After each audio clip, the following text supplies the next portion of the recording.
Sim. Maravilha. Hoje vai dar certo. Deixa eu só conferir meu microfone aqui.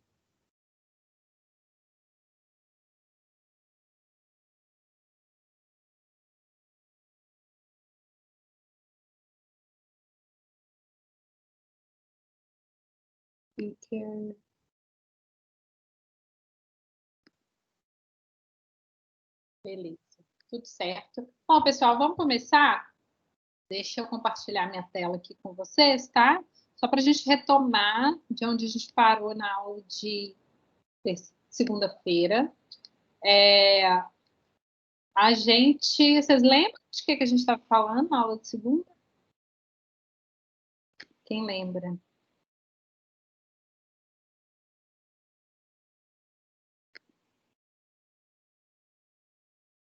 Na aula de segunda a gente viu a decomposição da soma de quadrados.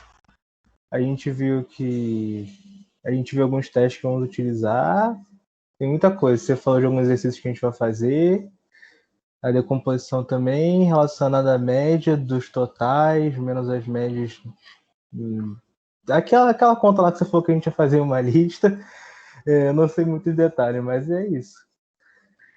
Muito bem, Ézio. Isto mesmo. Então, a gente estava falando dos experimentos com um fator, né? Vários y ponto. Na verdade, a gente definiu a notação, né? Então, deixa eu pegar aqui.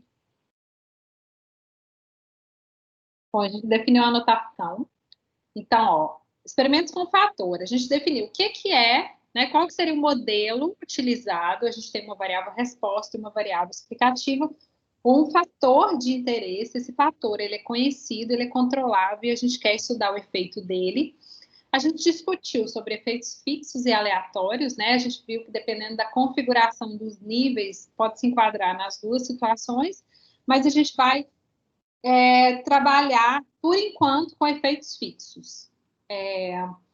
Análise do modelo de efeitos fixos, então, a gente definiu a notação. O que é o YJ, o Y barra e ponto, etc. Quais são as hipóteses que a gente está testando? Então, a gente quer testar o efeito do fator, a hipótese nula, a hipótese de que não há efeito do fator, ou seja, a resposta média não muda de um nível para o outro de forma significativa. E como o Ézio comentou, a gente falou da decomposição da soma de quadrados total, que é a nossa medida de variabilidade aqui na nova, né? Então, o que a gente quer saber da variabilidade total que existe nos dados, quanto dela vem do efeito do fator, quanto dela pode ser explicada pelo fator e o quanto não pode ser explicada por aquele fator que seria o nosso erro. Né? Então, com base na composição dessas variações, a gente avalia se o nosso fator é significativo ou não por meio da análise de variância. Então, voltando aqui, vocês estão vendo a minha tela? Sim. Show. E aí, eu marquei aqui que a gente falou até uma parte da decomposição da soma de quadrados, tá? Então, voltando aqui, lembrando, quais são as hipóteses que a gente quer testar? A hipótese nula de que as médias são iguais, então eu tenho médias, né? Porque pela nossa anotação, meu fator, ele tem A níveis. Então, as médias são iguais, o valor médio da resposta é igual nesses A níveis, ou existe pelo menos duas médias que são diferentes entre si, dois níveis cujas médias são diferentes entre si. E a gente viu que a gente pode reescrever essas hipóteses por meio dos efeitos, né? Os efeitos são os nossos tauís, né, que correspondem à diferença entre a média num dado nível do fator e a média global. Então, a gente viu que esses efeitos, eles somam zero, e a hipótese nula é de que todos eles são iguais a zero, indicando que não é efeito do fator. Isso tudo com base na definição que a gente fez para o nosso modelo aqui, né? YJ, que é o valor observado da resposta, né? No iésimo, jésima réplica do iésimo nível do fator igual à média global, mais o efeito do iésimo nível, mais o erro aleatório, A gente vai estimar essas quantidades aqui. A gente vai estimar o mi, estimar o tau i, que são quantidades fixas, e o epsilon e j é uma variável aleatória, né? Que são os nossos erros. A gente assume uma normal com média zero, variância sigma ao quadrado, e o que a gente vai estimar, então, dele é o sigma ao quadrado, é a estimativa da variância do erro. É a variância do erro puro, né? No modelo que tem réplicas. E, consequentemente, o y e j também tem uma distribuição normal com média mi mais tau i e a variância sigma ao quadrado. Beleza, a gente falou também sobre o fato de que esse experimento é um experimento completamente aleatorizado, então a ordem, né, que cada unidade amostral foi alocada aos tratamentos, ela é completamente aleatória, o que dá para a gente usar, o que faz com que a gente possa usar esse modelo, essa configuração do modelo. Se a gente tem alguma restrição na aleatorização, a gente já não consegue. Beleza, gente. A gente estava falando do... Só para voltar aqui, o exemplo era o experimento do algodão, né? A gente queria avaliar o percentual, se o percentual de algodão influencia na resistência da fibra. Era o experimento com 5 níveis, 5 percentuais de algodão e 5 réplicas. Então, a gente vai continuar trabalhando com esse exemplo, hoje a gente vai rodar as análises no R para ele também. E, voltando aqui, na decomposição da soma de quadrados, né? Eu falei de como é feita a decomposição dessa soma de quadrados na soma de quadrados dos tratamentos, que é a parte da variabilidade, que é devido ao efeito daquele fator, ao efeito dos tratamentos e a soma de quadrado do erro. Então, a gente falou sobre isso. E falamos também sobre os graus de liberdade, se eu não me engano, a gente falou também, né, que a gente sempre vai usar os graus de liberdade como uma informação para ajudar a comparar essas somas de quadrados, porque elas não são diretamente comparáveis entre si. Então, o que a gente vai fazer é trabalhar com os quadrados médios, tá? Deixa eu ver. Então, a gente vai trabalhar com o quadrado médio dos tratamentos, que vai ser a soma de quadrados dos tratamentos dividido pelos graus de liberdade, e o quadrado médio do erro, que é a soma de quadrado dos erros dividido pelos graus de liberdade do erro, né? Eu falei um pouquinho do raciocínio para a gente lembrar, né, como calcular esses graus de liberdade. Esses quadrados médios, então, eles são unidades que padronizam a soma de quadrados, que tornam a soma de quadrados comparáveis. As somas de quadrados não são comparáveis, esses quadrados médios são. Elas são medidas padronizadas pelo número de observações, que está aqui no eixo, que está no denominador. E aí, gente, quando a gente aplica a esperança, tá, no quadrado médio do erro, para aplicar a esperança no quadrado médio do erro, bom, a igualdade é essa esperança, esse valor esperado é igual a sigma ao quadrado, que é a variância do erro. Tá? Lembra quando eu mostrei modelos? Falei, olha, o epsilon e j segue uma normal com média zero, variância sigma ao quadrado. O sigma ao quadrado aqui é a variabilidade do erro. É uma das estimativas que a gente vai obter a partir dos dados. É uma das quantidades que a gente quer estimar. Além do tau i, que é o efeito de cada nível do fator, por exemplo, a gente também vai querer estimar o sigma ao quadrado. Como que eu chego nessa igualdade? Eu aplico esperança aqui no quadrado médio do erro, ou seja, eu vou fazer o valor esperado da soma de quadrado do erro, né, dividido pelo n menos a, essa quantidades que são fixas. Então, a esperança é o próprio valor. Quando eu aplico a esperança da soma de quadrados do erro e substituo aqui pela fórmula da soma de quadrados do erro, que é essa partezinha aqui da minha igualdade, tá? Essa partezinha aqui, eu tenho...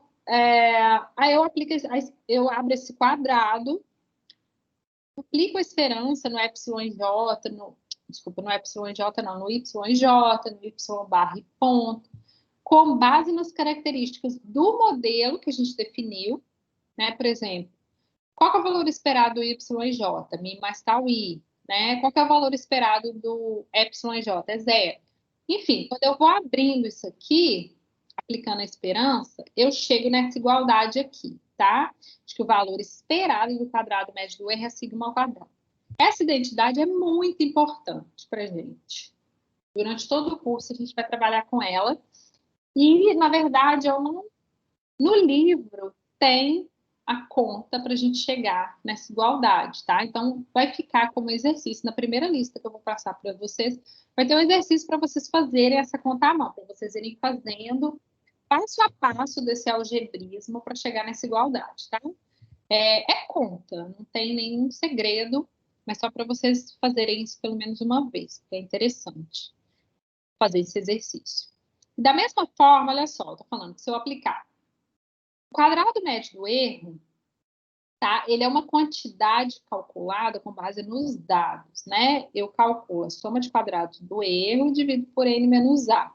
O quadrado médio dos tratamentos também. Agora, olha que interessante, eu estou falando que o valor esperado disso é sigma ao quadrado, tá? Que é um dos parâmetros de interesse no meu modelo. Da mesma forma, se eu aplico o valor, a esperança, né, no quadrado médio dos tratamentos, eu fico com essa igualdade. Ela vai ser igual a sigma ao quadrado mais uma quantidade que depende de quê? Depende de n, que é a quantidade de réplicas, depende de A, que é o número de níveis do fator, mas depende também do somatório quadrático dos tauís. Quem são os meus tauís? Eles são os efeitos, tá? A gente viu que a gente pode formular a hipótese nula dessa maneira aqui. Falar que as médias são iguais, né? Ou seja, não é efeito do fator, é a mesma coisa de falar que os tauís são todos iguais a zero, tá? Bom, então o que tem de acontecer? Quando os tauís são todos muito próximos de zero, isso é uma indicação de que não há efeito daquele fator, de que a resposta média em cada nível do fator é muito parecida. Tá? Então, o tauí, que é o tanto que está variando de cada média para a média global, é muito pequenininho. Tá? Então, o que tem de acontecer? Quando o fator ele não tem efeito, se os tauís são muito próximos de zero, esse somatório quadrático dos tauís também vai ser muito próximo de zero. Isso faz com que essa parte aqui toda que eu estou somando fique também muito próxima de zero, tá?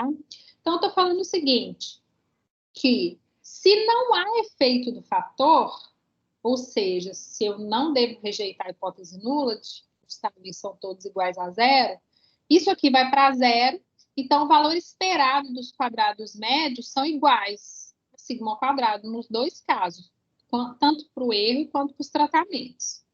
Tá? Agora, se existe um efeito do fator, quanto maior o efeito, maior serão esses tauís ao quadrado. Tá? Isso faz com que esse pedacinho fique grande e acabe diferenciando esses quadrados médios esperados. Tá? Então, a ideia é comparar os quadrados médios dos tratamentos e dos erros. A nossa tabela nova ela é feita com base nessa comparação, porque eu sei o que eu posso esperar, né? O quadrado médio do erro, ele é igual a sigma ao quadrado, ou seja, o quadrado médio do erro, que é algo que eu calculo, ele é a melhor estimativa que eu tenho para sigma ao quadrado, que é um parâmetro de interesse, tá? E eu sei também que o quadrado médio dos tratamentos, ele está medindo essa variância do erro, mais uma quantidade que vai ser tão maior quanto maior for o efeito do fator. Então, quando a gente fizer o nosso teste F, a gente vai estar fazendo o quadrado médio dos tratamentos dividido pelo quadrado médio do erro, tá? Se isso for maior do que 1, indica que essa parcela aqui, que me está falando sobre o efeito dos tratamentos, ela é grande, faz com que o numerador seja maior que o denominador, isso me dá uma indicação de efeito do fator, tá? Então, a gente vai fazer essa comparação. Eu vou falar um pouquinho mais daqui a pouco sobre a construção dessa estatística F, mas isso aqui só para vocês entenderem para que a gente precisa dessas esperanças, tá? Então, se não há diferenças entre os tratamentos, os tauís são muito próximos de zero, então, os valores esperados são muito parecidos. E todos, então, tanto o quadrado médio do erro quanto o quadrado médio dos tratamentos, na minha tabela nova, vão ser estimativas de sigma ao quadrado, tá? Agora, com base nessa propriedade, eu já sei que a melhor estimativa para sigma ao quadrado é o quadrado médio do erro. Da mesma forma que a melhor estimativa para a média μ, que é a média populacional, é a média global amostral, tá? Então, vamos lá. só para mostrar o raciocínio da construção da estatística F. Eu sei que você já conhece a estatística F, vocês já estão acostumados a trabalhar, enfim, você já construiu uma tabela nova, né? E a gente sabe lá da inferência, quando vocês fizerem inferência, sei lá, inferência 1, inferência 2, não sei qual exatamente. E quando eu fiz inferência, eu não lembro em qual que eu aprendi isso. Mas sobre a relação entre as distribuições, né? E a gente viu que se eu fizer a razão de duas variáveis aleatórias independentes com distribuição Q quadrado, cada uma dividida pelos seus graus de liberdade, essa variável aleatória resultante vai ter uma distribuição F, tá? Então, é isso que a gente vai usar para falar que a estatística F é a melhor medida de estatística de teste para a gente. Tá? Só que para a gente chegar lá, vamos ver, vamos começar do princípio. O modelinho que eu coloquei lá, gente, isso aqui tudo está baseado no nosso modelo, tá? Que é esse modelo aqui. Só ver, gente, se tem alguma coisa no chat aqui. O YJ é igual a mi mais tau I mais YJ, né? Esse é o modelo que a gente tem. Beleza. Então, vamos partir disso. Professora, posso tirar uma dúvida rapidinho? Claro. Eu não sei se você comentou, porque o som picotou aqui, eu não sei se eu perdi, mas tem algum problema se os erros não forem normais? Tem como resolver isso? Tem formas de você contornar, tá? Você pode aplicar uma transformação. A mais usual é fazer uma transformação no variável resposta, né? Aplicar, sei lá, um log. Tem alguns métodos para você achar uma transformação que seja a melhor possível. E aí, ao invés de você fazer o modelo ajustando o YJ, você ajusta, por exemplo, o log de YJ ou alguma transformação. Existem, tipo, transformação de Box-Cox, transformação de Johnson, que são métodos automáticos, e aí, isso em geral, dependendo do motivo do erro não ser normal, isso corrige esse problema, tá? Trabalhar com a resposta transformada. Principalmente, se for uma variável assimétrica, são coisas simples de resolver. Agora, dependendo do que está causando esse erro não normal, pode ser que eu não consiga com uma transformação, e aí eu preciso usar o outro modelo que não a nova, tá? Porque é suposição da nova, a resposta tem que ser normal. Se não for, não posso usar.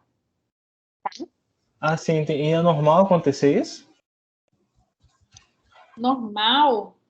Não sei se eu diria que é normal. Aí não sei, em termos de frequência, sabe? Estatisticamente falando, com que frequência acontece, eu não sei. Eu acho que está muito ligado à forma como o modelo é usado. Não sei te falar, assim. É Não sei. porque eu peguei um trauma de séries temporais que meus erros nunca eram normais, de toda a base que eu pegava. Aí eu tô com um pouquinho de trauma da vida, assim. Entendi. Pois é, na verdade, o que a gente tem que saber é, se não for normal, qual o caminho que eu sigo, né? Mas assim, nem tudo na vida é normal e aí é muito engraçado quando você vê, principalmente você vê engenheiro, sei lá, o povo da administração usando essas coisas, que aí o povo fala assim, gente, tá tudo errado no meu processo. Meu processo tá errado. Por quê? Porque minha variável não é normal. Tipo assim, gente, olha só, distribuição normal é uma distribuição, existem, sei lá, infinitas distribuições, né? Tem gente que trabalha com. Tem um pesquisador lá da Universidade Federal da Paraíba, eu acho, que ele fica. Cada artigo dele é uma distribuição diferente, e cada distribuição é uma modificação da Weibull, sabe? O cara tem uma maquininha de criar distribuições. Tem distribuição para tudo quanto é situação. Então, assim, não tem que ser normal. É claro que a maior parte dos métodos que a gente vê são voltados para normal, mas pode não ser e tudo bem, né? A gente só precisa usar o método certo, dado que a nossa suposição não foi satisfeita, tá? Mas até a questão da normal também, da normal é que quando a gente tem um tamanho amostral grande, né? Dependendo se eu estou trabalhando com as médias, acaba convergindo para o normal. Então, assim, mas enfim, a gente tem que avaliar, tá? Entendi, muito obrigado. Nada. Beleza. O som tá picotando aqui, você falou, né? Mas o pessoal falou, a Vivian falou que tá. Gente, tá muito privado. Às vezes eu vou conferir a aula lá e uns pedaços eu vejo que minha imagem fica travada, mas tipo, o som eu vejo que costuma não dar problema. Mas qualquer coisa vocês me avisem, por favor. É que aí eu tento mudar de rede aqui, tá? Bom, então vamos lá. O erro, a gente assume que o epsilon e j, que é o erro, eles são independentes, identicamente distribuídos de acordo com a normal, com média zero, variância sigma ao quadrado. Logo, o y e j também vai ser uma normal, com média mi mais tau i, variância sigma ao quadrado. Então, olha só. Aqui eu já estou vendo aquilo que eu quero estimar com base nos dados. Eu quero estimar mi, tau i, sigma ao quadrado. Tá? Se eu estimo essas quantidades, estimativa pontual, estimativa intervalar, eu conheço toda a distribuição, né, que está por trás do meu modelo. E normalmente são as informações que, em termos práticos, são importantes para mim.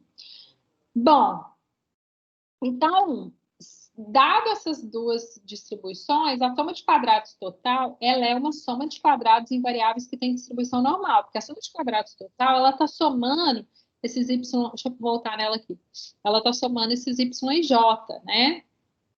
Y e j e y barra ponto ponto. Então, essa soma de quadrados total, bom, se y e j é normal, y barra ponto ponto, que é uma média, também é normal. Então, aqui eu estou somando coisas que têm distribuição normal, tá? Partindo desse princípio. Bom, a gente pode mostrar o seguinte. A soma de quadrados total dividido por sigma ao quadrado é uma aqui quadrado com n menos 1 graus de liberdade, lembrando que n menos 1, e não menos 1, é o número de graus de liberdade associado à soma de quadrados total, quando a gente faz a decomposição dos graus de liberdade. Soma de quadrado do erro dividido por sigma ao quadrado também vai ser uma aqui quadrado, com graus de liberdade e não menos a, que são os graus de liberdade do erro. E a soma de quadrado dos tratamentos dividido por sigma ao quadrado vai ser uma aqui quadrado com a menos 1 grau de liberdade, onde a menos 1 é o número de graus de liberdade dos tratamentos, né, que é o número de tratamentos menos 1. Isso aqui só vale se a hipótese nula de que não há efeito do fator é verdadeiro, tá? Então, aqui a gente está trabalhando sob hipótese nula. Por quê? Porque a gente está fazendo essa análise aqui para a gente construir a distribuição da estatística de teste sobre H0, que é a distribuição que a gente usa para calcular o p-valor, para avaliar se a gente rejeita ou não rejeita a hipótese nula. Bom, a gente vai trabalhar com essas informações aqui, só que antes disso, a gente precisa avaliar a independência entre a soma de quadrado dos tratamentos e a soma de quadrado do erro, tá? Por quê? Porque quando a gente fizer a construção da estatística F, o que é a estatística F? É a estatística que eu vou usar para avaliar, lá na tabelinha nova, se o fator é significativo ou não, tá? Nesse experimento aqui, eu tenho um fator só, eu vou ter uma estatística F para ela. Se eu tiver mais de um fator, eu vou ter uma estatística F para cada fator, para cada interação. E aí... Oi. Nossa Senhora! Um bicho de bolinha. Jesus, é uma traça. Ela é uma taça. Então, a estatística F, o que a gente quer, tá? A gente quer saber qual que é a distribuição dela sobre H0, tá? Para a gente construir a distribuição sobre H0 para a gente fazer o teste de hipóteses. Beleza. Essa estatística F, ela vai ser construída como, tá? Vai ser a soma de quadrado dos tratamentos dividido pelos graus de liberdade dos tratamentos, que isso me dá o quadrado médio, e a soma de quadrado do erro dividido pelo quadrado médio do erro, tá? E aí, o que eu posso fazer? Na verdade, aqui, além disso aqui, eu estou dividindo cada um por sigma ao quadrado, tá? Então, por isso que eu estou usando essa informação. Soma de quadrado dos tratamentos dividido por sigma ao quadrado vai ser uma aqui quadrado, com a menos 1 grau de liberdade, e embaixo eu vou ter soma de quadrado do erro dividido por sigma ao quadrado, que vai ser uma aqui quadrado. tá? Só que aqui eu já cortei o sigma quadrado. Soma de quadrado dos tratamentos dividido por sigma ao quadrado vai ser uma Q quadrado com A menos 1 graus de liberdade. Eu estou dividindo essa Q quadrado pelos seus graus de liberdade. E embaixo eu também fiz a mesma coisa. Soma de quadrado do erro dividido por sigma ao quadrado, que é uma Q quadrado, e eu dividi pelos graus de liberdade. Só que eu já cortei o sigma ao quadrado aqui na equação, tá? Mas aqui a estatística F ela vai ser a razão de 2Q quadrados dividido pelos seus graus de liberdade. Isso dá uma estatística F com parâmetros que são grau de liberdade do numerador dividido pelo grau de liberdade do denominador. Então, é assim que a gente vai construir, calcular esses quadrados médios para calcular a estatística F para avaliar o efeito do fator. E eu sei que sobre H0 a distribuição vai ser a distribuição F com esses graus de liberdade aqui. Na hora que a gente for calcular no R, a gente coloca esses graus de liberdade, tá? Aqui o que é feito é usar o teorema de Cochrane, que é um teorema que fala sobre a distribuição de uma soma de Q quadrados, que é a soma de S variáveis aleatórias com distribuição Q quadrado, né, cada uma com VI graus de liberdade, assumindo que esses VI somam, aqui não é V, essa letra grega, isso é uma letra grega, é Ni, se eu não me engano. Esses Nis, né? Eles somando Ni, isso é equivalente a uma soma quadrática de normais padronizadas, de, na verdade, Ni variáveis aleatórias normais padronizadas, tá? Esse teorema de Cochrane aqui, depois que vocês deem uma olhada com mais calma, ele só é usado para provar que existe independência entre essas somas de quadrados aqui. E assim, se a gente for olhar, intuitivamente elas não são independentes porque elas somam a soma de quadrado total. Só que eu preciso da independência delas para construir a estatística F desse jeito, tá? Então, por isso que eu uso o teorema de Cochrane. Depois, vocês deem uma olhada com mais calma nisso, se quiserem, né? Fazer as continhas, abrir mais. Mas a ideia é essa, a gente está usando essa relação entre distribuições, tá? E a partir dela, juntando com o teorema de Cochrane, a gente chega na definição da distribuição F aqui, tá? Que é a estatística de teste que a gente vai usar. Para testar H0, as médias são iguais, ou H versus, hipótese alternativa, de que pelo menos duas médias são diferentes, tá? São as nossas hipóteses de interesse. Beleza. Resumindo tudo numa tabela. Deixa eu pôr em tela cheia. Resumindo tudo numa tabela, que é a nossa tabelinha nova, tá? Então, ó, decomposição, análise estatística, tabela nova. A nossa tabela nova, então, como que ela fica? A tabela nova é uma maneira intuitiva da gente organizar essa decomposição da variância e avaliar se a variância devido ao fator ela é significativa ou não. Que é testar a hipótese nula de que as médias são iguais ou de que os efeitos são iguais a zero. Bom, a gente sempre coloca a primeira coluna, a fonte de variação. Então, ó, da variância total, eu estou desmembrando em quais fontes de variação? Aqui, a gente tem duas fontes. A gente tem o fator, que eu estou avaliando, que é o que a gente chama de variação entre tratamentos ou entre os níveis do fator, que é um fator só. Uma outra fonte de variação, que é o erro, tá? Ou aqui dentro dos tratamentos, tá? Fazendo aquela analogia de que a análise de variância, a nova, ela compara variância entre com variância dentro, né? Que foi uma coisa que a gente discutiu quando a gente viu aquele gráfico lá, deixa eu pegar lá no comecinho, aquele gráfico de valores individuais ou box plot, né? Então, a variância entre tratamentos, que é a primeira linha da minha tabela nova, é a variância entre as médias de cada nível do fator, o quanto essas médias diferem da média global. E é isso que a soma de quadrados dos tratamentos calcula, né? E a variância dentro dos tratamentos, que é a variância, que é o erro, é essa variância dentro de cada nível de fator. Está comparando cada observação com a média daquele nível. Então, a nova está comparando variância entre e variância dentro, e é isso que a gente está desmembrando na nossa tabela nova, tá?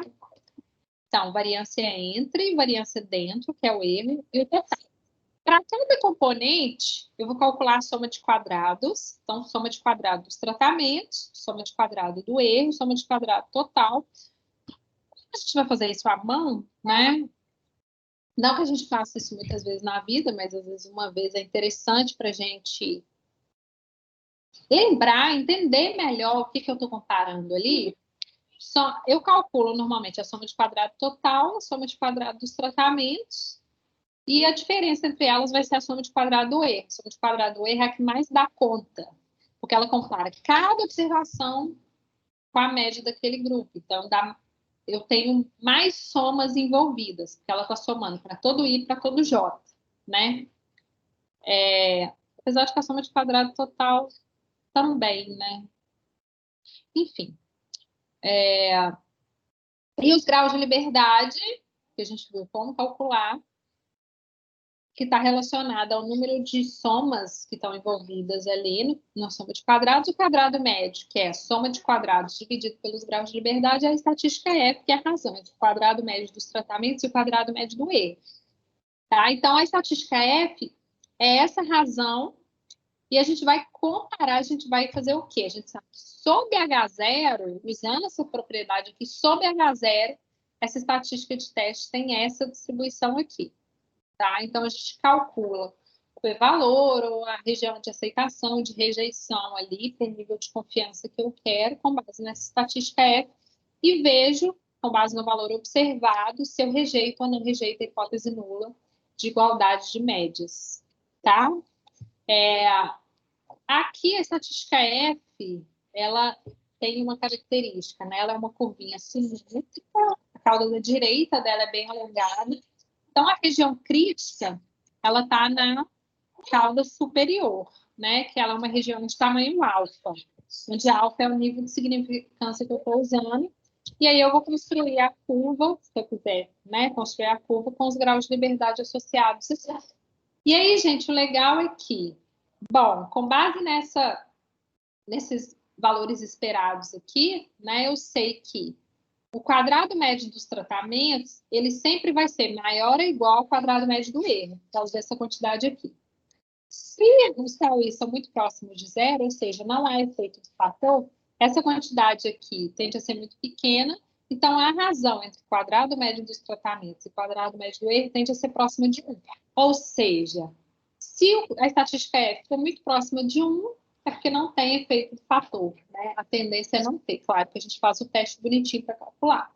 Quanto maior for a estatística F, estatística de teste, maior é essa quantidade aqui, tá? Que é o que está diferenciando as duas quantidades. E aí, basicamente, por isso que a região de rejeição está lá na cauda superior, tá? Ela rejeita para valores mais altos da estatística F. Gente, vocês estão quietinhos hoje. Alguma dúvida até agora? Sem dúvidas?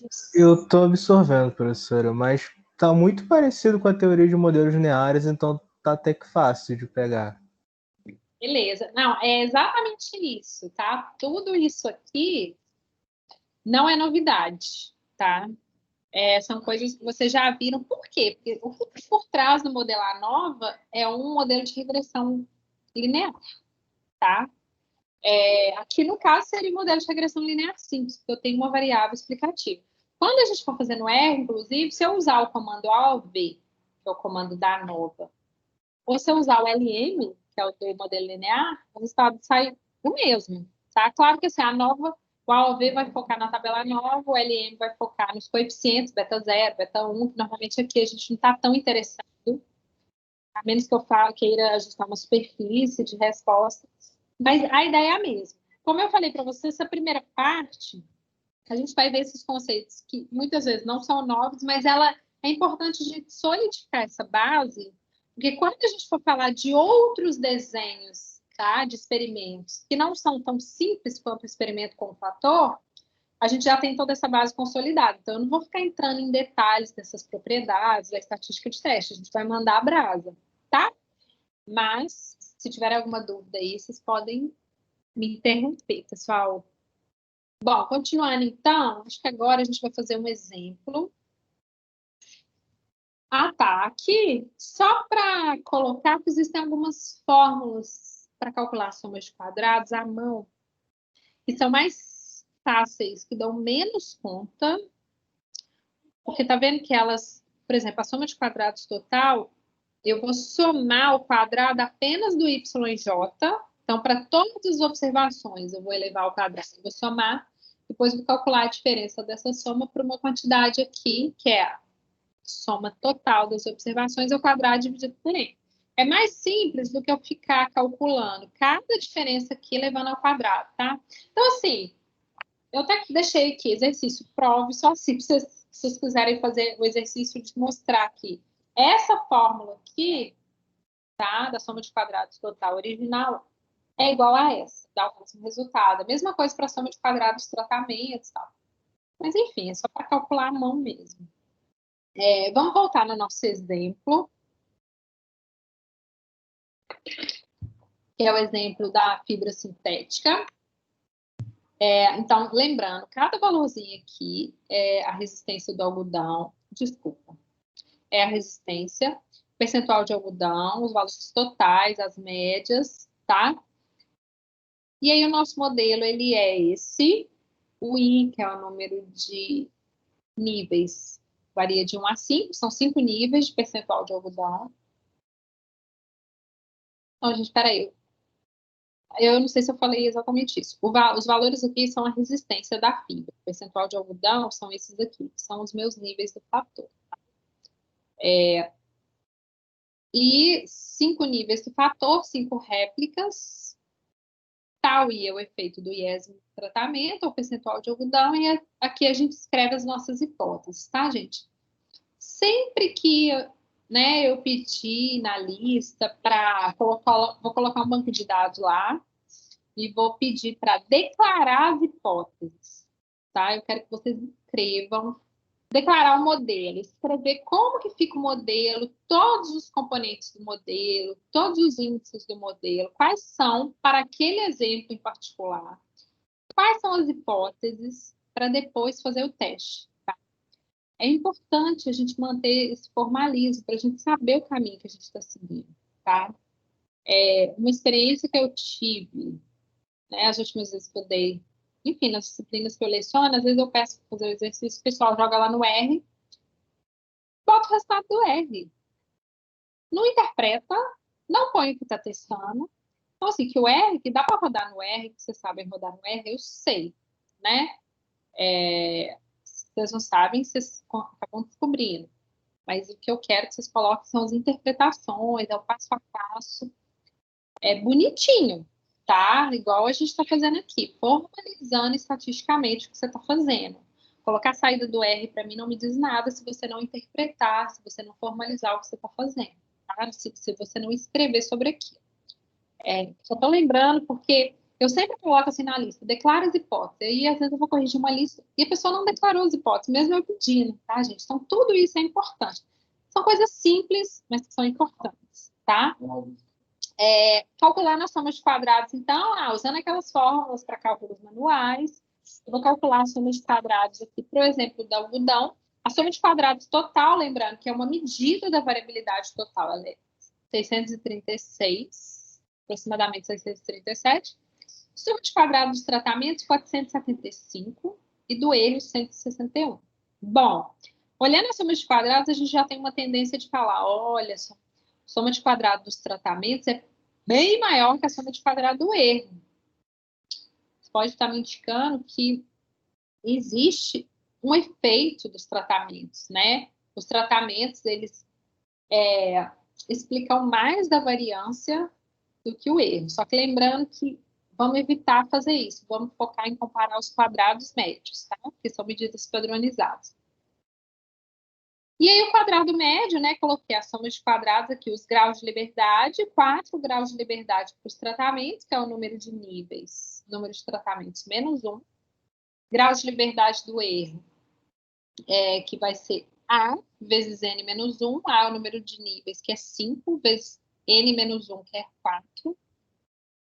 e o total é a soma deles. Aí o quadrado médio, eu pego cada um, divido pelos graus de liberdade, e a razão entre os quadrados médios é a estatística F. Então, olha só, comparando com a soma de quadrado, né, olha só, a soma de quadrados realmente, os tratamentos é, sei lá, 3 vezes, pelo menos, 3 vezes e meia maior do que do erro. Agora, olha o quadrado médio. Os quadrados médios que são medidas comparáveis, né? Estou falando aqui que a variabilidade, né, devido aos tratamentos, aqui uma medida de variabilidade, ela chega a ser 14 vezes a do erro, que é a estatística F. E lembrando, gente, os quadrados médios, o valor esperado do quadrado médio do erro é sigma ao quadrado. Então, a melhor estimativa que a gente tem para a variância do erro, lembrando que o erro tem uma distribuição normal, com média zero, variância sigma ao quadrado, valor estimado de sigma ao quadrado, que é 8,06. Essa é uma medida muito importante na hora que a gente quiser calcular intervalo de confiança, né? Ou, enfim, fazer algum teste, é a variabilidade do erro puro, a gente vai usar isso. E a estatística F, e é o quadrado médio dos tratamentos, está me falando, olha, o valor esperado é sigma ao quadrado mais uma quantidade que depende do efeito dos tratamentos. Então, esse efeito dos tratamentos ele é bem grande, né? Que diferenciou bem essas duas medidas, e a estatística F é a razão delas. E aí eu vou lá e avalio que esse valor, no caso, ele está na região de rejeição da distribuição da estatística de teste sobre H0, que é a distribuição F com 4 graus de liberdade no numerador e 20 graus de liberdade no denominador. Tá? O valor crítico, o valor que delimita nessa distribuição, né, região de rejeição, na cauda superior de 5%, no caso, né, nível de significância de 5%, é 2,87, então qualquer valor acima disso já nos levaria a rejeitar H0.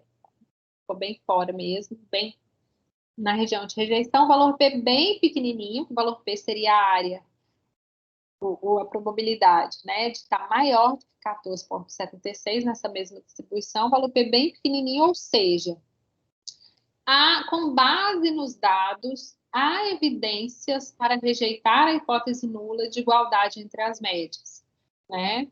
Ou seja, há evidências de que pelo menos 2 percentuais de algodão têm médias de resistência da fibra diferentes entre si, né?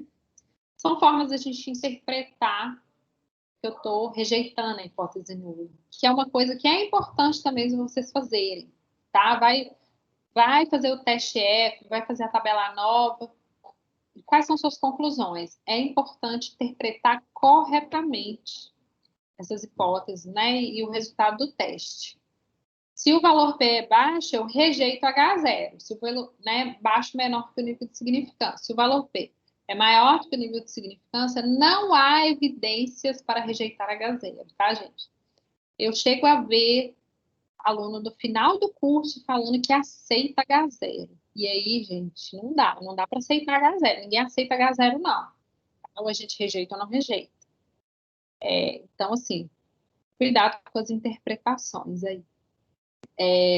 Rejeitamos H0 e concluímos que as médias dos tratamentos diferem. Beleza, gente. Tá. Antes disso, deixa eu abrir o R aqui. Uma coisa bem simples, tá, gente? Eu sei que vocês sabem fazer tabela nova no R, mas eu vou rodar aqui uma análise. Eu tento rodar tudo que eu dou de conteúdo, né? Quase tudo.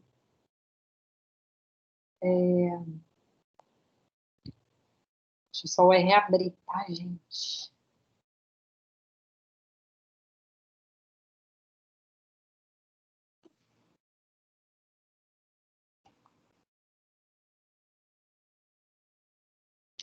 Vamos lá, eu deixei esse código. Gente, vocês estão conseguindo enxergar a letra, o tamanho da letra tá bom? Tá ótimo, professor. Beleza. Dá para ver. Beleza, gente. Ótimo. Então, vamos lá. Como que eu entraria com esses dados, tá? Enfim, posso salvar no TXT lá, mas o importante é eu identificar minhas duas variáveis, tá? a resistência da fibra e o percentual de algodão. A resistência da fibra, voltando lá no slide, sei lá. Aqui.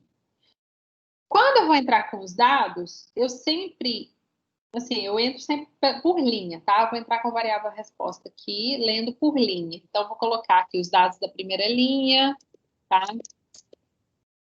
Aqui, então, aqui os dados da primeira linha, que correspondem a 15% de algodão, depois os dados da segunda linha, que correspondem a 20% de algodão, e assim por diante. Então, eu entro tudo num vetor só, mas lendo por linha. É importante a gente ter cuidado com a ordem que a gente está lendo, por quê? Porque eu preciso associar o percentual de algodão. Tá? Então, se eu li por linha, quando eu for declarar, for entrar com os dados do percentual de algodão, eu vou manter a mesma regra, tá? Para as coisas ficarem associadas. Então, ó, percentual de algodão, 15%, então essa variável ela vai receber o valor 15 5 vezes seguidas, que é o valor associado aqui. Então, eu boto repetir o valor 15 5 vezes, também dentro do vetor. Depois, repetir o valor 20 5 vezes, porque eu estou lendo a linha de baixo. Depois, repetir 25 5 vezes, tá? Então, eu entro assim. Então, eu vou ficar com resistência e percentual de algodão. 2 vetores.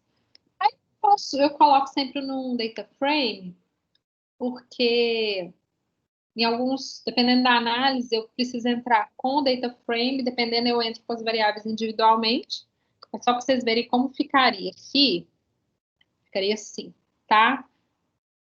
Então, eu vou ter uma coluna para resistência, uma coluna para o percentual de algodão.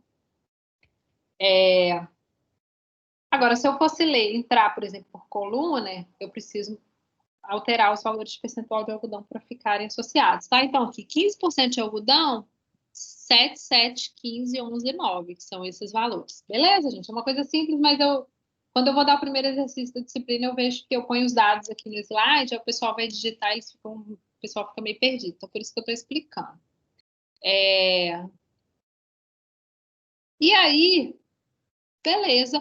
Uma coisa que a gente tem que ter cuidado, tá? Essa variável explicativa, o meu fator de interesse na nova, quando eu for ajustar o meu modelo para ele, quando eu entro com ele assim, ele entende que é uma variável numérica, mas quando eu for ajustar o meu modelo, é importante eu explicar que isso é uma variável categórica, tá? Que o 15, ele não precisa ler como um número. O 15 é só a representação de uma categoria. Poderia ser letra A, B, C, D, E, tá?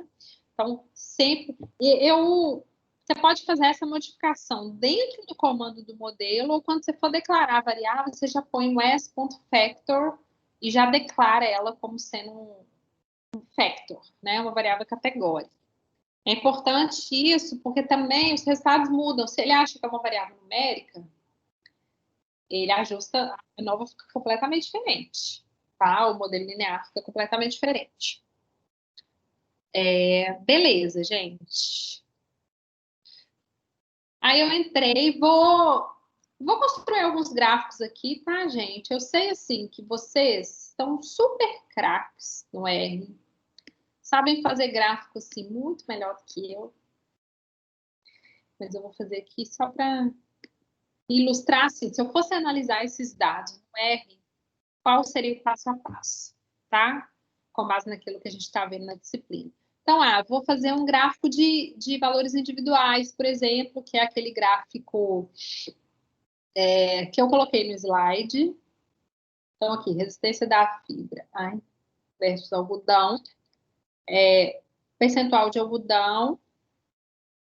Como que varia a resistência da fibra, que é a variável resposta, que eu já pedi o erro. Ele colocou intervalo de confiança para a média, eu acho. Para a média em cada grupo, beleza. Outro gráfico também é o box plot.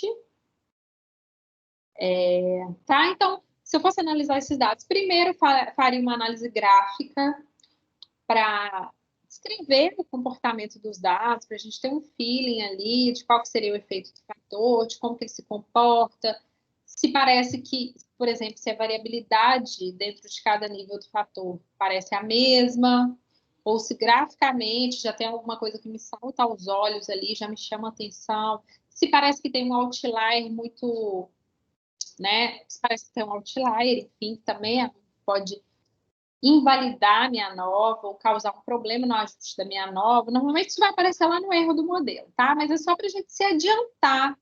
Faz parte, né, da análise estatística. Então, beleza. Começaria com uma análise bonitinha gráfica. E aí, gente, em termos da... Ah, eu fiz esse gráfico de novo para mostrar que a variabilidade dentro de cada nível parece que ela é aproximadamente igual. A gente vai falar sobre isso daqui a pouco, nas próximas aulas, sobre suposição de homocedaticidade, como que a gente verifica, mas é só assim, uma análise inicial, né? O que eu já consigo tirar ali a partir daqueles gráficos. E, da mesma forma, o boxplot é legal para ajudar a gente a identificar esses outliers, né? Será que isso aqui realmente é um outlier, esse pontinho aqui, ou se realmente faz parte ali, que ele é um outlier pela regra do boxplot, eu sei que é, né? Porque ele foi apontado. Mas será que em termos ali de eu só tenho 5 observações para construir aquele boxplot, é muito pouquinho. Será que ele realmente não faz parte daqueles dados e se eu tivesse coletado mais, o boxplot ia ficar maior, incorporando aquela informação? Então, né, é o tipo de coisa que a gente consegue já ver inicialmente ali. Beleza. E aí vamos para a nossa nova. Lembrando, gente, que eu falei, o percentual de algodão, a forma como eu entrei com ele, ele entende que é uma variável numérica. Então, eu ponho aqui factor, tá? Sempre que eu for ajustar o modelo. O meu modelo, eu vou chamar esse objeto de modelo. Eu vou usar o comandinho AOV, um comandinho que já está aí no R, não precisa de rodar nenhum pacote, chamar nenhum pacote, ele já está aí. E aí vai ser resistência, que é a variável resposta, em relação ao percentual de algodão, mas ele vai ser um factor, tá? Importante especificar. E aí eu peço, ajusto, armazeno isso no objeto modelo e peço um summary. Beleza, então a gente tem nossa tabelinha nova, muito parecida com a tabelinha que apareceu lá no slide. Deixa eu ver aqui. A tabelinha do slide. Ixi, onde que a gente está? Deixa eu ver. A tabelinha do slide está assim, né? Quando a gente vai... Quando eu vou fazer a tabela nova, eu gosto de pôr a soma de quadrados primeiros, mas o R põe primeiro o grau de liberdade. DF, que é o Degree of Freedom, soma de quadrados está aqui, quadrado médio, estatística F e o valor P, tá? Então, assim, os mesmos valores que a gente encontrou, né? A gente não precisa fazer muita conta à mão mais, né, gente? Muito bem. Isso, tabelinha nova, acho que de tudo que a gente discutiu, né? Que a gente já viu é isso. Daqui a pouco a gente continua a análise. Tá? Então, assim, essa seria a ordem da minha análise. Legal, avaliei que existe efeito do fator, tá? Pelo menos 2 níveis de percentual de algodão são diferentes entre si no que se refere à resistência média da fibra. Aí, gente, tem um exercício, que é o exercício da coagulação do sangue. Tempo de coagulação do sangue, daqui a pouco eu vou... Se der tempo no final da aula, eu dou um tempinho para vocês fazerem lá no R, tá? Só queria dar um pouco mais de conteúdo antes, que vocês já fazem tudo junto.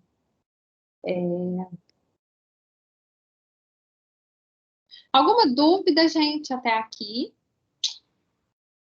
Dúvidas? Tá tranquilo? Até aqui tá ok.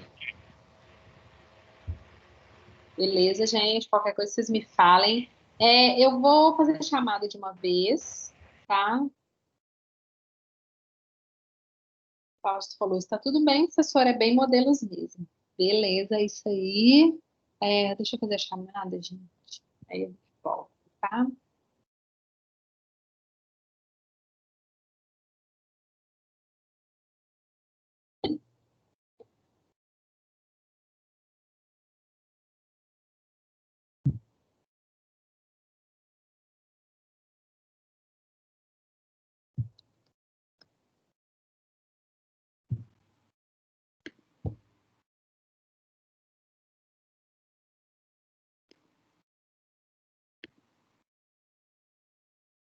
E aí, gente, dá um oizinho aí, dá um oi, um presente, ou responde no chat, tá?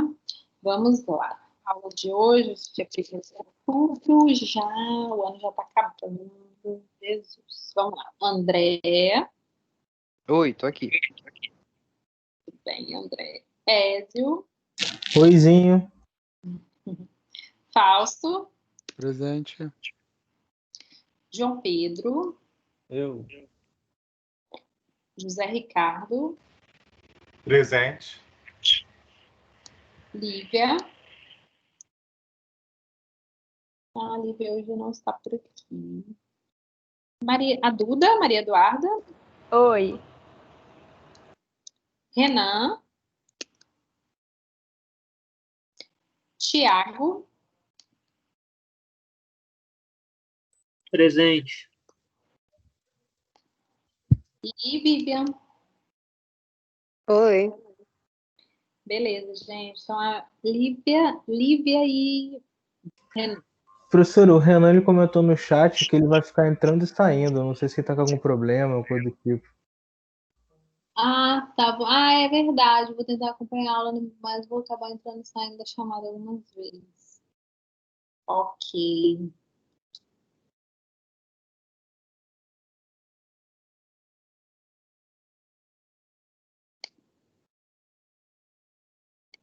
Beleza, gente. Vamos continuar então.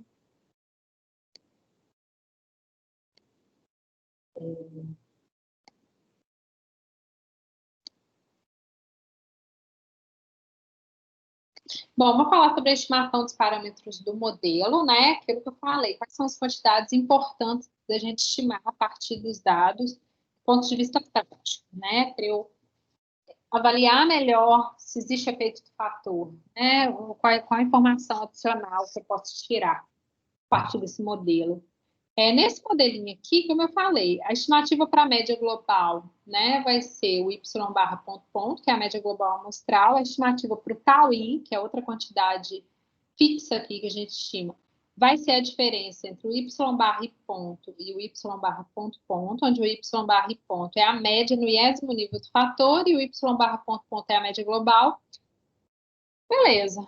Então, as estimativas pontuais são essas. Logo, se eu quiser estimar a média no iésimo nível, eu pego o y barra e ponto, ou vai ser a estimativa da média global mais o tau-i. Beleza. E aí, como os YJ, né,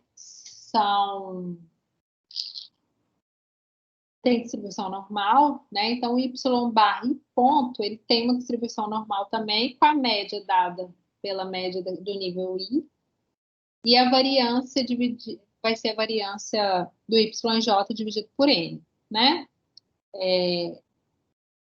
Isso aí é conhecido, né? Então, bom, a questão é, se eu quiser definir um intervalo de confiança para essa média no iésimo nível do fator, então, o MI é uma quantidade, pode ser uma quantidade de interesse. Eu quero saber qual que é o valor estimado da média no iésimo nível, ou seja, percentual de algodão de 15%, por exemplo. Qual que é o valor estimado da resistência do tecido? Eu posso obter uma estimativa pontual, com base nisso, ou uma estimativa intervalar, né? Normalmente, se eu tenho estimativa pontual, eu quero intervalar também. Bom, então a gente pode usar a distribuição desse y barra e ponto para a gente calcular esse intervalo de confiança. O detalhe é que o sigma ao quadrado, que é a medida usado na medida de variância, ele é desconhecido. Se ele fosse conhecido, a gente poderia definir o intervalo usando a norma. Como ele é desconhecido, a gente vai estimar a partir dos dados, que normalmente ele é desconhecido, tá, gente? Se for conhecido, porque eu conheço minha população, eu tenho uma estimativa prévia desse sigma ao quadrado que eu vou usar, beleza, mas normalmente a gente vai estimar, e a gente vai estimar pelo quadrado médio do erro, tá? Por quê? Porque o valor esperado do quadrado médio do erro é sigma ao quadrado. Então, a gente vai substituir o quadrado médio do erro aqui na variância, e aí a gente vai usar a distribuição T para calcular o intervalo de confiança, né? Que é quando a distribuição que eu uso quando a variância é desconhecida e a amostra é pequena.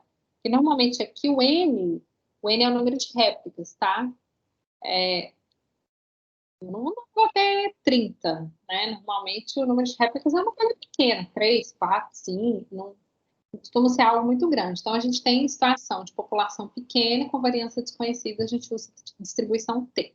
Então, com base em distribuição T, tá? Essas deduções aqui, essas deduções são deduções conhecidas dos cursos mais iniciais, das disciplinas mais iniciais do curso, tá? Mas usando, então, se eu quiser um intervalo de confiança para MI, que é a média do iésimo nível do fator, eu vou pegar o valor amostral da média, mais ou menos a distribuição, o valor tabelado da T, né, que delimitando ali a região crítica. Aqui é o intervalo de confiança bilateral, então vai ser alfa sobre 2 aqui, N menos A, que são os graus de liberdade da distribuição T. Por que N menos A? Porque são os graus de liberdade do erro, tá? E a medida de variância eu vou multiplicar pelo erro padrão aqui, da média, e a estimativa da variância ao quadrado médio do erro, tá? Então, a distribuição T é associada ao erro, por isso que a gente usa os graus de liberdade do erro. Essa fórmula é a fórmula para o nosso modelo base. A gente vai usar essas equações para os outros desenhos, adaptando essas fórmulas, tá? Isso aqui, então, para calcular o intervalo de confiança para uma média, eu somo e subtraio essa estimativa aqui, na estimativa da média amostral. E se eu quiser calcular para a diferença entre as duas médias, tá? Aí a gente vai pegar qual seria a distribuição, né? A média e a variância da distribuição normal resultante da diferença entre duas médias, tá? Então, também propriedade de teste da normal, isso aí que vocês já viram, a gente fica com essa equação. Aí ficarei com 2 vezes o quadrado médio do erro, que eu vou aplicar a variância ali, tá? Na equação para chegar na variância dessa distribuição. E as equações são essas, tá bom? Vamos ver para o nosso exemplo. Quais seriam as estimativas pontuais? Estimativa pontual da média global, 15,04, o efeito de cada nível do fator, tá? Seriam os tau's. É a diferença entre a média naquele nível e a média global. Então, por exemplo, 15% de algodão. Bom, a média global, a resistência média do tecido foi 15,04. Isso aqui eu obtive em todo o meu experimento.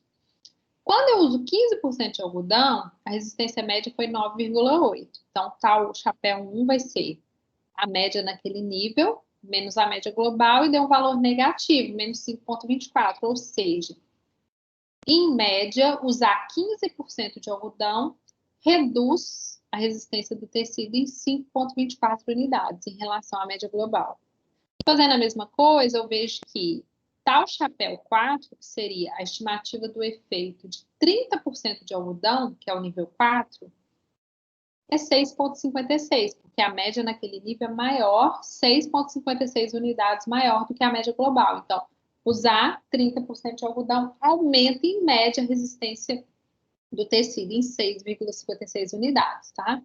E aí, esses tau's, eles somam 0, tá? Aqui pode ter algum arredondamento, que faz com que eles não somem, mas eles vão somar 0, por definição, tá? Agora, vamos supor que eu queira calcular um intervalo de 95% de confiança para a média do tratamento 4. Por quê? Eu estou interessada em conhecer mais sobre o nível 30% de algodão. O que eu posso esperar quando eu fabrico um tecido usando 30% de algodão?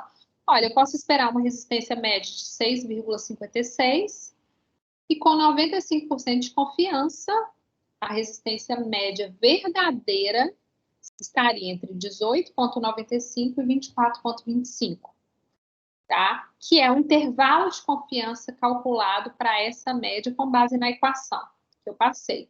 O que é o quadrado médio do erro do meu modelo? Foi 8,06, né? Lá na nossa tabelinha nova. Ele é a minha estimativa de sigma ao quadrado.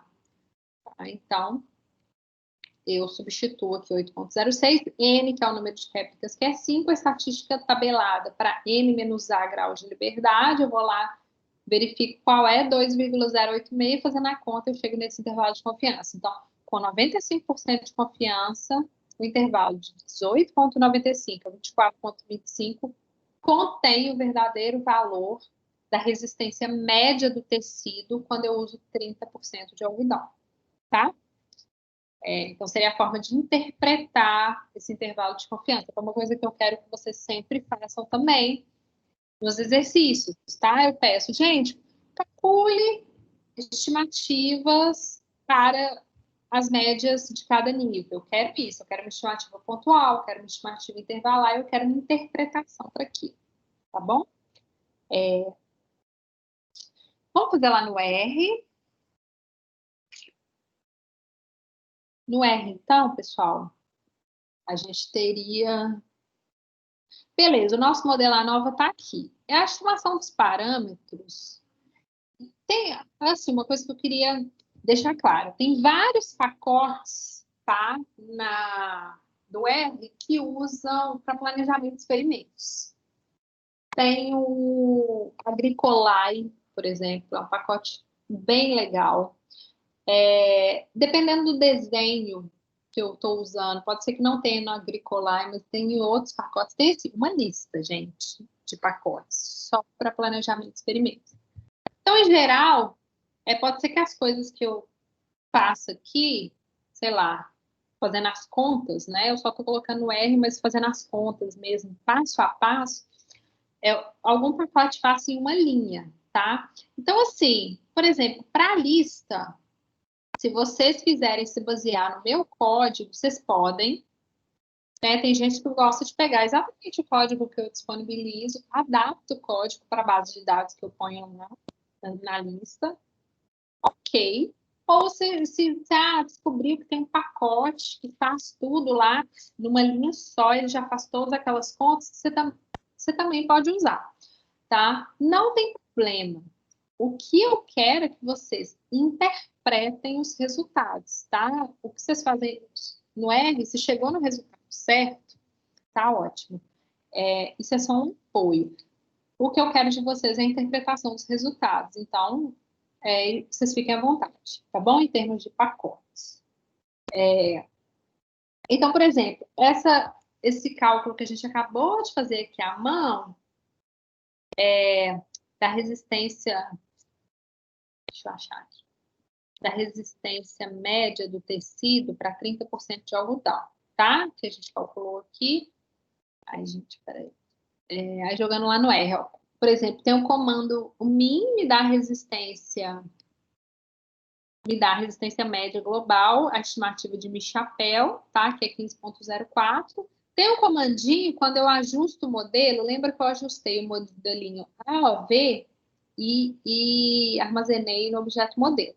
Quando eu ponho model.tables desse modelo, ele já me dá os efeitos, os tauis, tá?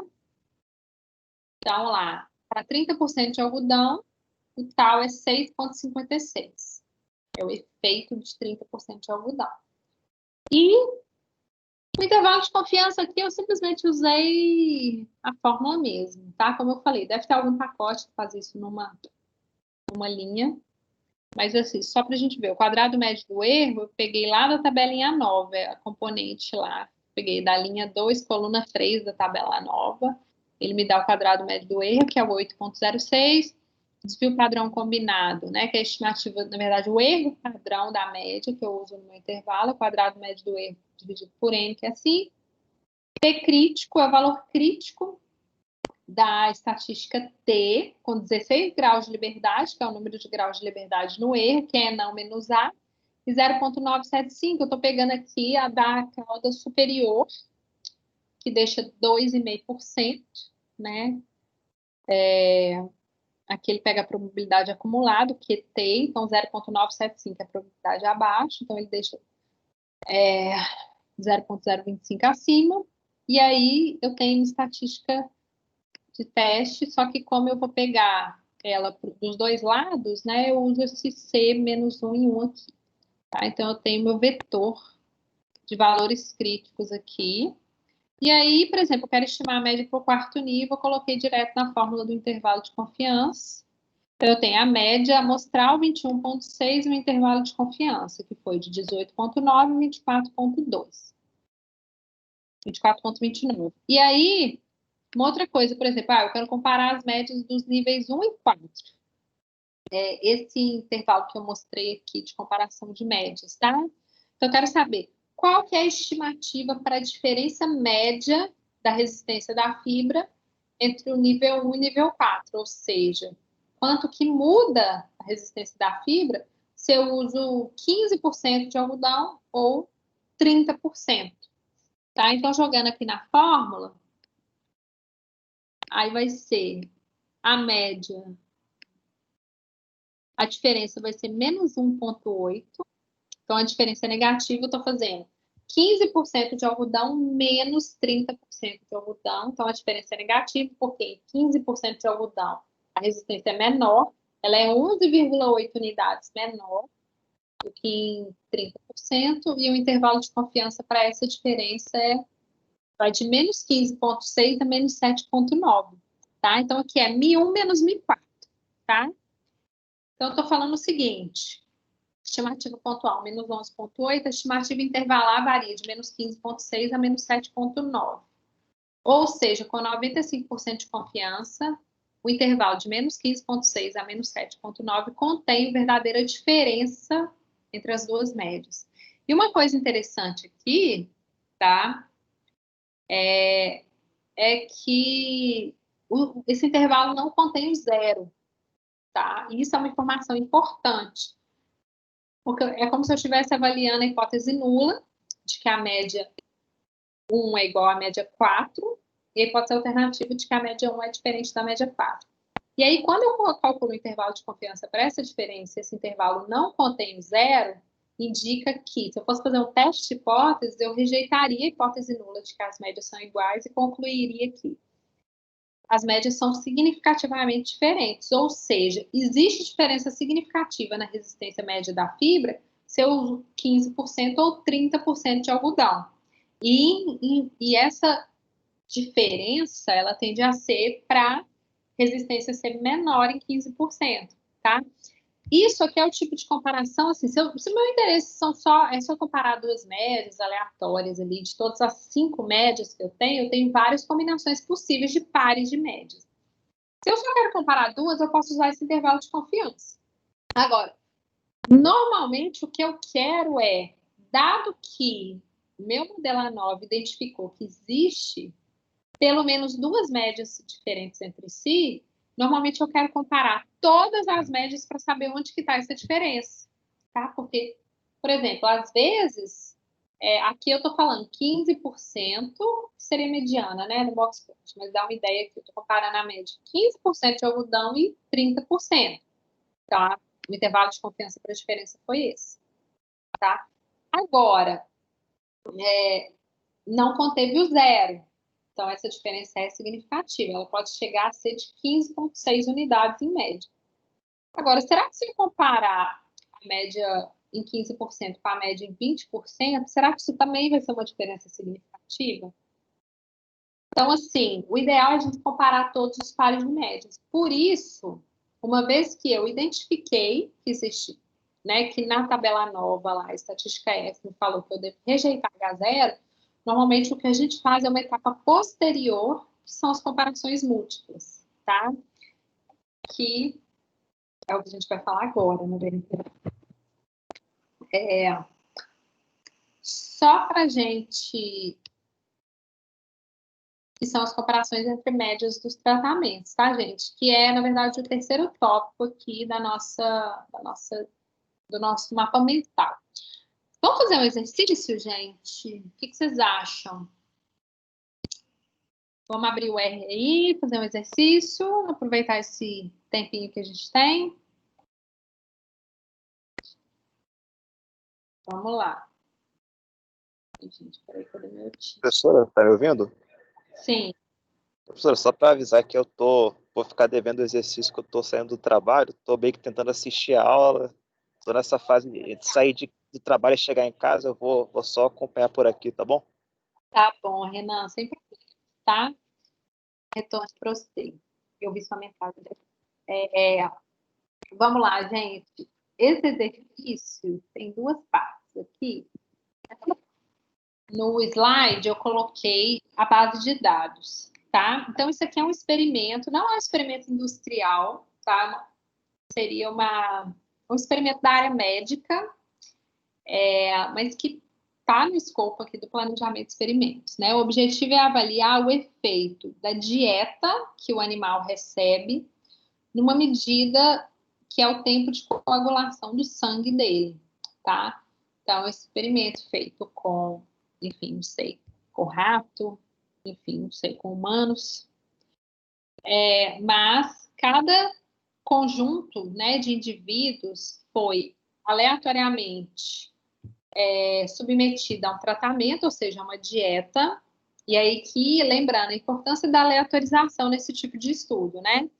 Eu tenho aqui 4 dietas, eu tenho 6 indivíduos para alocar em cada dieta. Então, eu tenho 6 vezes 4, 24 indivíduos, 24 unidades experimentais. Para a gente usar esse modelo que a gente está usando aqui, a gente vai partir do experimento completamente aleatorizado. Esses 24 indivíduos, eu vou colocar eles todos misturadinhos, e cada hora eu sorteio um e falo, esse indivíduo aqui, qual tratamento que eu vou atribuir para ele? Ah, eu vou atribuir a dieta A. Depois, esse indivíduo aqui, eu vou atribuir a qual dieta. Então, eu vou alocando de forma completamente aleatorizada os indivíduos às dietas. Por que isso é importante? Para minimizar o risco dos indivíduos, por exemplo, na dieta A, serem indivíduos que tenham tendência à trombose, por exemplo, sei lá, que pode estar associado com a variável resposta. Então, eu aloquei na dieta A justamente indivíduos que têm uma característica parecida. Quando a gente aleatoriza, a gente minimiza o risco disso acontecer, tá? O que é muito importante. Então, esses são os dados. Os dados são medidos em unidade de tempo, não sei se é segundo, minuto, sei lá. Mas, enfim, são 4 tratamentos. Então, que é o número de tratamentos, é 4. N, que é o número de réplicas, é 6. E aqui eu até coloquei já um box plot do tempo de coagulação do sangue versus a dieta. Então, a gente consegue ter uma ideia da variabilidade, né, entre as 4 dietas. Parece que tem uma variabilidade substancial aí entre os tratamentos e também tem uma variabilidade dentro do tratamento que não parece ser tão diferente de um tratamento para o outro. Então, primeira coisa, gente, eu quero que vocês coloquem esses dados lá no R, igual eu fiz, construa a tabela nova e aí vocês vão verificar por meio do gráfico, por meio do modelo ANOVA, da estatística F, se existe diferença significativa entre pelo menos 2 dietas, tá? Que é o teste F da tabela, usando o alfa 0,01. E depois, eu quero que vocês calculem isso aqui.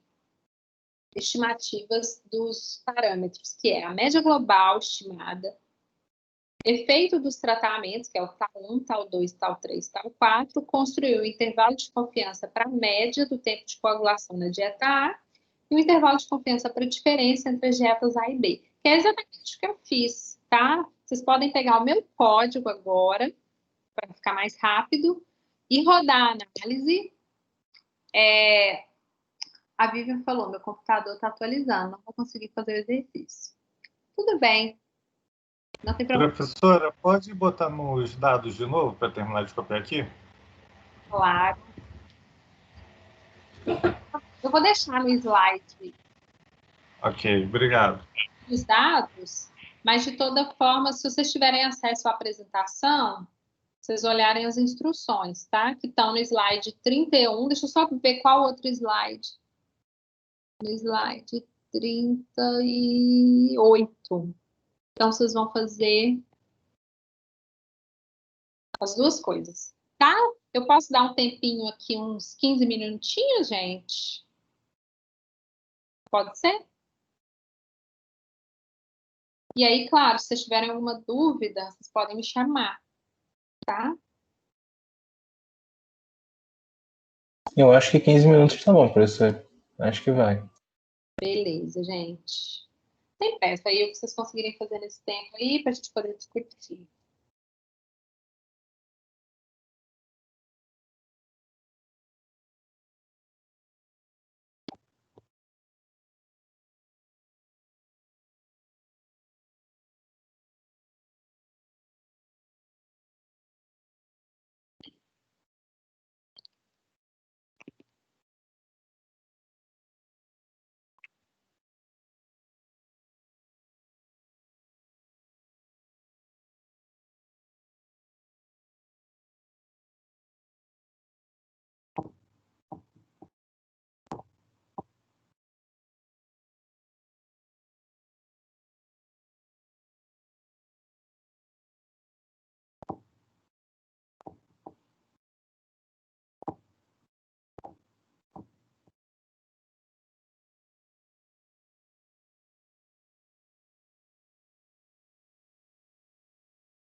Você deixou o código aonde, professora? Tá no Moodle. Ah, ok, vou pegar lá.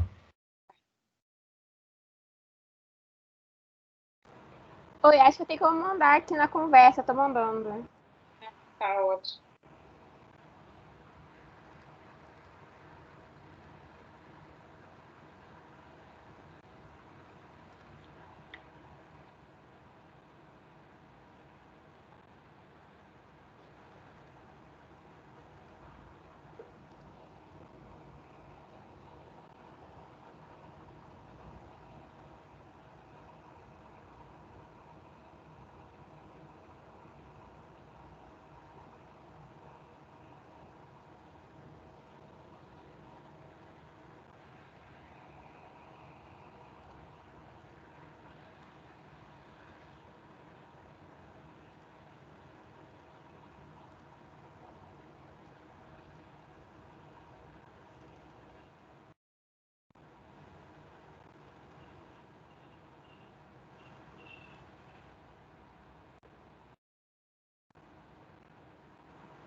Então,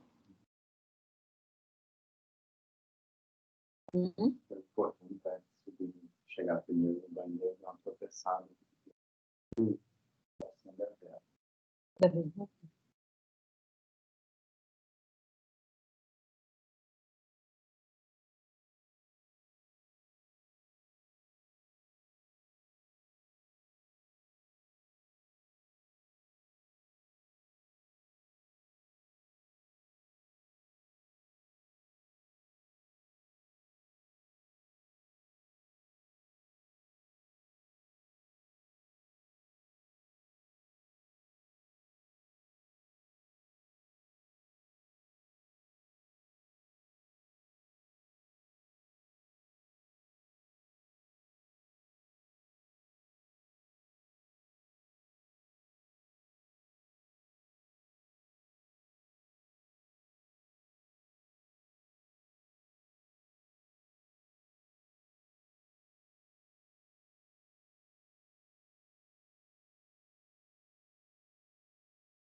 E aí, pessoal, como é que tá?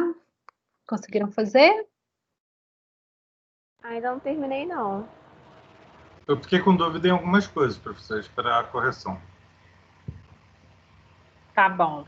Alguém conseguiu terminar ou fazer pelo menos a parte do até a nova ou um pouco mais? Que parte que vocês estão?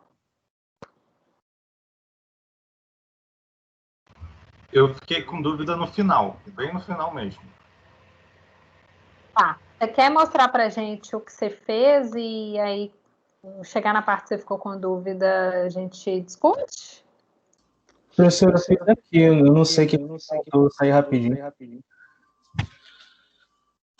Ah, tá. Tem, gente? Alguém que fez, quer compartilhar aí? Pode não ter feito tudo, mas só para a gente discutir, o que vocês acham?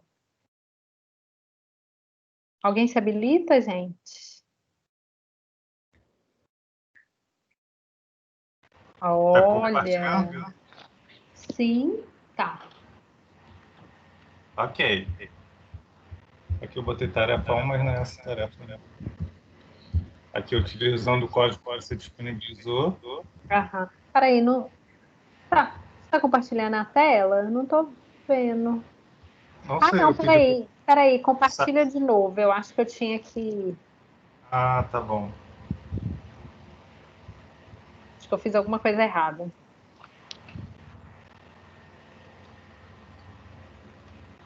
Aí. Foi? Peraí, eu não entendi o que apareceu para mim. Maria Luísa Toledo está solicitando controle. Não é isso que eu queria. Eu só. O Tá, vou pessoal, permitir. vocês estão vendo na tela a tela do José Ricardo? Então, só para confirmar se está aparecendo para todo mundo. Eu tô assim. Ah, então tá certo, beleza. Vamos Ok, lá. todo mundo está vendo. Show. Primeiro entramos com os dados que você disponibilizou. Olhando os dados, a gente já percebe que tem alguns números estranhos, né? Que são esses dois aqui, né? O 6771 e o 6671. Esses dois dados já fariam diferença em um teste de média 2-2 aqui, provavelmente. Do primeiro com o segundo e o terceiro com o quarto. Até que se a gente vê o box plot, ele mostra isso. Que esse Você fala que são box observações que estão bem discrepantes? bem discrepantes, exato. Aqui, ó. A gente vê que o terceiro e o quarto são bem diferentes e o primeiro e o quarto são bem parecidos. Só olhando aqui já daria para ver isso. Isso. É verdade. Aí a gente já vai para o modelo ANOVA, que é em função do tempo pelo fator das dietas. Aí a gente faz o summary do modelo. Que esse cara aqui, summary modelo. Aí, Zé Ricardo, acho que nem precisaria de colocar o dietas como factor, porque você já declarou como letra. Então, acho que. Sim. Né? Também acho que é desnecessário, mas eu coloquei só para manter o mesmo código. Beleza. O alfa, você botou 0.001, acho que é 0. Foi 0.001 que eu pedi lá mesmo? Pelo que eu vi, era 0.001. Até que essa foi uma das minhas dúvidas, se eu mudei no local certo. Não, é 0.01, na É verdade. 0.01? Ah, Isso. tá, 0.01. Aí, ok. Até aqui é a nova que você falou, que a gente pega a soma pareada dos erros, tudo, do teste F. Ah, tá. E aí, como é que ficou? Estatística F 13,57, né? Foi bem diferente, né? O quadrado médio.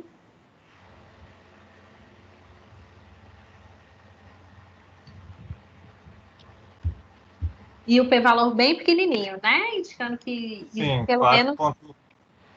é elevado a menos 0,5, né? Bem pequenininho, indicando que pelo menos duas médias são diferentes, né? Pelo menos dois níveis. Beleza. Aquela ideia que a gente falou logo no início, que provavelmente é dar que as médias são distintas. Isso. Aí aqui a gente já faz a média do tempo de todos. que a gente tem uma média de 64. Também daria para brotar ali. Beleza. Aí tem essa tabelas aqui do modelo, que eu não entendi direito o que isso está fazendo. Ah, sim. Esses são os efeitos, né? Para cada dieta, é a diferença entre a média daquela dieta Dieta e a para a média média geral? total. Ah, tá. Perfeito. Entendi. Deixa eu botar. Né? Então, lá para dieta A deu -3, e a média geral é 64. Então, se eu usar a dieta a média vai ser 3 unidades menor, vai ser 61, né? Então, É.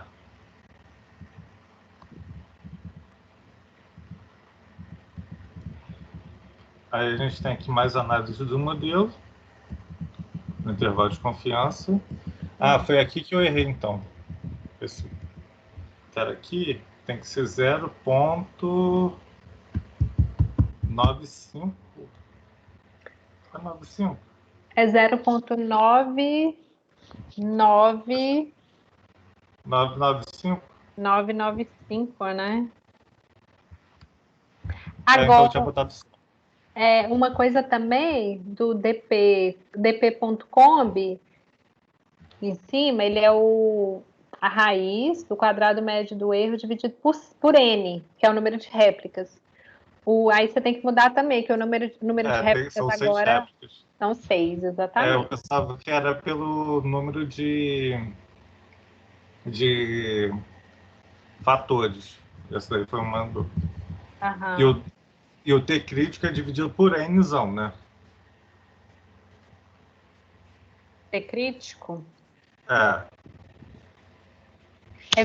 é o quadrado médio do erro. Desculpa, grau de liberdade do erro, que é 20. Certo. Isso, É 20. Então estava certo. tá certo, isso. Daqui eu tinha. Botei do cacano. Botei do cacano.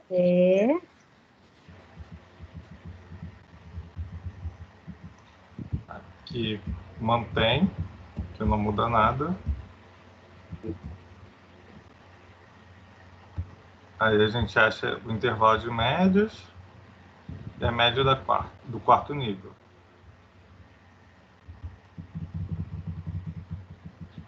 Tem que ver quais são todas as perguntas que você tinha posto no slide. Eu não vi.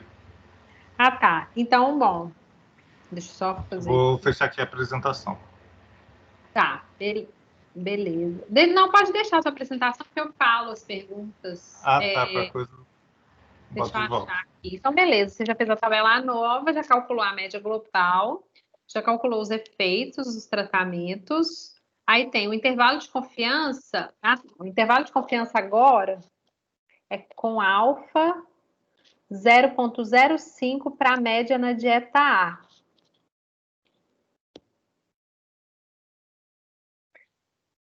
O Tiago perguntou: são 20 graus de liberdade,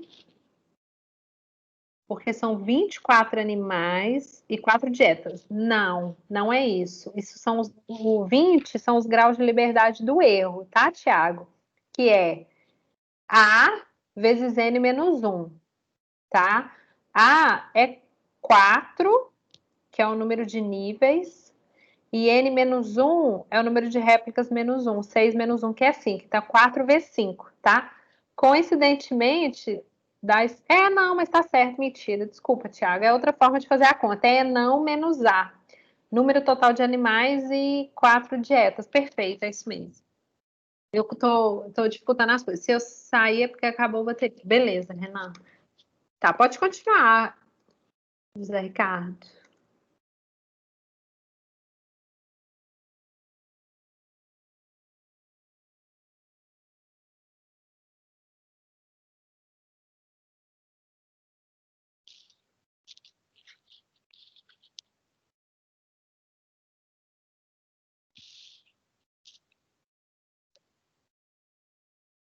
Tá. José Ricardo, você tá. Eu não tô ouvindo nada. Você está falando alguma coisa ou é meu? Ah, desculpa, eu estava desligado o microfone. Ah, tá. Aqui é o primeiro fator, correto? Do modelo. Isso, é dieta A, primeiro nível. Sim. E a gente está fazendo ele o quê? Pegando o intervalo de confiança ao nível de significância alfa, que foi o 0,1. 0,01, desculpa. Para 20 graus de liberdade. Isso. Beleza. Tá certinho. Ah, esqueci de um parênteses.